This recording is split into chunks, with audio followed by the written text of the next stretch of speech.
नमस्ते और इस एक्सप्लेनर में आपका स्वागत है। आज हम एक ऐसी कड़वी सच्चाई पर बात करने वाले हैं जो हम रोज देखते तो हैं पर शायद उस पर उतना ध्यान नहीं देते। एक तरफ तो हमारी वो गहरी सांस्कृतिक मान्यताएं हैं जहां हम गाय को माता का दर्जा देते हैं, उनकी पूजा करते हैं, और दूसरी तरफ दिल्ली जैसे बड़े शहरों की सड़कों पर उनका जो हाल है वो सच में दिल तोड़ने वाला है। हमारी श्रद्धा और जमीनी वास्तविकता के बीच एक बहुत बड़ी खाई बन चुकी है। और यह सिर्फ एक नज़ारा नहीं है, बल्कि हमारे शहरी जीवन की एक ऐसी कड़वी सच्चाई है जिसे रोज देखा जाता है लेकिन अक्सर बड़ी आसानी से अनदेखा कर दिया जाता है। जिसे हम माता कहते हैं, वो आज कचरा और पॉलीथीन खाने को मजबूर हैं। ये लाइन सुनने में जितनी चुभती है, असलियत उससे भी कहीं ज़्यादा भयानक है।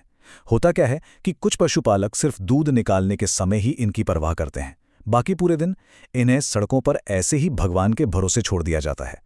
अब इनके पास सुरक्षित भोजन का कोई इंतजाम तो होता नहीं, तो अपनी भूख मिटाने के लिए ये बेचारी गाय कचरे के ढेरों, प्लास्टिक और सड़े गले भोजन पर पूरी तरह से निर्भर हो जाती हैं।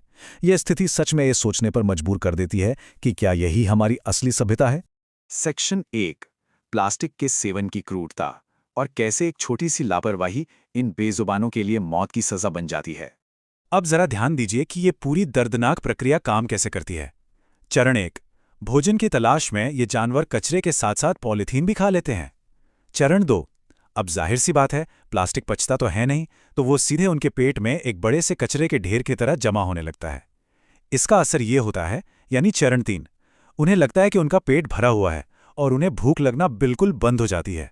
उनका पूरा पाचन तंत्र ब्लॉक हो जाता है। और अंततः चरण 4, धीरे धीरे उनका शरीर अंदर से कमजोर पड़ने लगता है और भुखमरी के कारण उनकी एक बेहद तकलीफदेह मौत हो जाती है।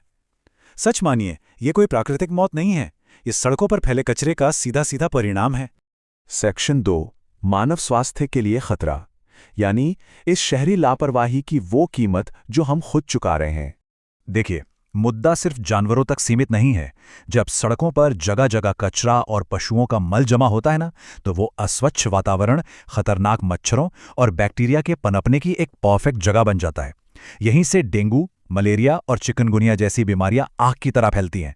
और बात यहीं खत्म नहीं होती। दूषित पानी और गंदगी के कारण टाइफॉइड, डायरिया और कई तरह के त्वचा रोग पूरे समुदाय के लिए एक बहुत बड़ा खतरा बन जाते हैं। तो बेसिकली जानवरों की ये दुर्दशा और हमारा सार्वजनिक स्वास्थ्य, ये दोनों एक दूसरे से गहराई से जुड़े हुए हैं। एक बहुत ही जरूरी सवाल, जरा सोचिए, जो जानवर जिंदा रहने के लिए जहरीले कचरे, सड़े हुए भोजन और प्लास्टिक पर निर्भर हैं, क्या उनका दूध वास्तव में सुरक्षित हो सकता है? जब पशुपालक उन्हें सिर्फ दूध निकालने के लिए वापस ले जाते हैं, तो वो रसायनों और कचरे से प्रभावित दूध घूम फिर के वापस हमारे ही घरों तक पहुंचता है। अब आप खुद सोचिए, उस दूध की क्वालिटी का क्या हाल होगा। ये एक ऐसा सवाल है जो इस पूरे मुद्दे को सीधा हमारी सेहत और परिवारों की डाइनिंग टेबल से जोड़ देता है। सेक्शन 3, अनदेखे कानून और नियम और प्रशासन की बिल्कुल खुली हुई विफलता। ये विरोधाभास सच में हैरान करने वाला है। एक तरफ हमारे पास बिल्कुल सख्त कानून है, जैसे 1960 का पशु क्रूरता निवारण अधिनियम, 2016 के ठोस अपशिष्ट प्रबंधन नियम और दिल्ली नगर निगम अधिनियम। कानून एकदम साफ साफ कहता है कि किसी पशु को भूखा छोड़ना या उसे कचरा खाने के लिए मजबूर करना एक दंडनीय अपराध है। लेकिन जमीनी हकीकत क्या है? गायों को बेखौफ लावारिस छोड़ दिया जाता है, वो भूखमरी का शिकार होती हैं और इस स्पष्ट अपराध के बावजूद किसी को कोई सजा नहीं मिलती। कानून की किताब और जमीनी सच्चाई के बीच का ये फासला वाकई बहुत डरावना है। सेक्शन 4, सरकारी कार्रवाई की मांग, उदासीनता से निकलकर जवाबदेही की तरफ बढ़ना। इस बिगड़ी हुई व्यवस्था को सुधारने के लिए 5 बहुत ही स्पष्ट और जरूरी मांगे हैं जो पूरी होनी चाहिए।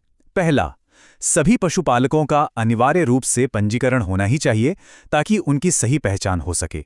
दूसरा, जो भी अपनी गायों को सड़कों पर लावारिस छोड़ता है, उस पर एकदम सख्त कानूनी कार्रवाई होनी चाहिए। तीसरा, हर क्षेत्र में पर्याप्त गौशालाएं और शेल्टर बनने चाहिए। चौथा पॉइंट, इन सभी नियमों का पालन हो रहा है या नहीं, यह सुनिश्चित करने के लिए नियमित चेकिंग और निगरानी बहुत जरूरी है। और पांचवां, कचरा प्रबंधन की इतनी सख्त व्यवस्था होनी चाहिए कि सड़कों पर कचरे का ढेर लगे ही ना। ये वो बेसिक कदम है जो इस संकट को हल करने के लिए प्रशासन को बिना किसी देरी के उठाने चाहिए।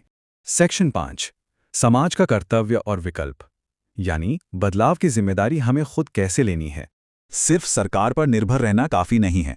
हम लोग अपनी रोजमर्रा की जिंदगी में कुछ बहुत ही सिंपल लेकिन असरदार कदम उठा सकते हैं।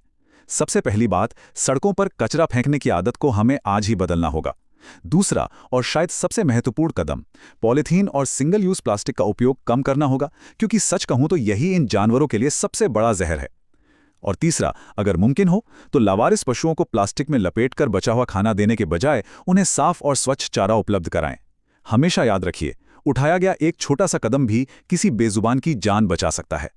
तो अंत में सवाल ये है कि आज हम क्या चुनेंगे? क्या हम सिर्फ देखते रहेंगे या फिर इस बदलाव का हिस्सा बनेंगे? जिस पशु को हमारे समाज में इतना आदर और सम्मान दिया जाता है, उसकी सही मायने में रक्षा करना हमारा सामूहिक कर्तव्य है। आज हमें ये तय करना है कि क्या सड़कों पर हो रहे इस अत्याचार के हम सिर्फ मूक दर्शक बने रहेंगे या फिर आगे बढ़कर अपनी आदतें सुधारेंगे और प्रशासन से जवाबदेही मांगेंगे। इसी सोचने पर मजबूर कर देने वाले विचार के साथ हम आज के इस एक्सप्लेनर का यहीं समापन करते हैं। हमारे साथ जुड़ने के लिए आपका बहुत बहुत धन्यवाद।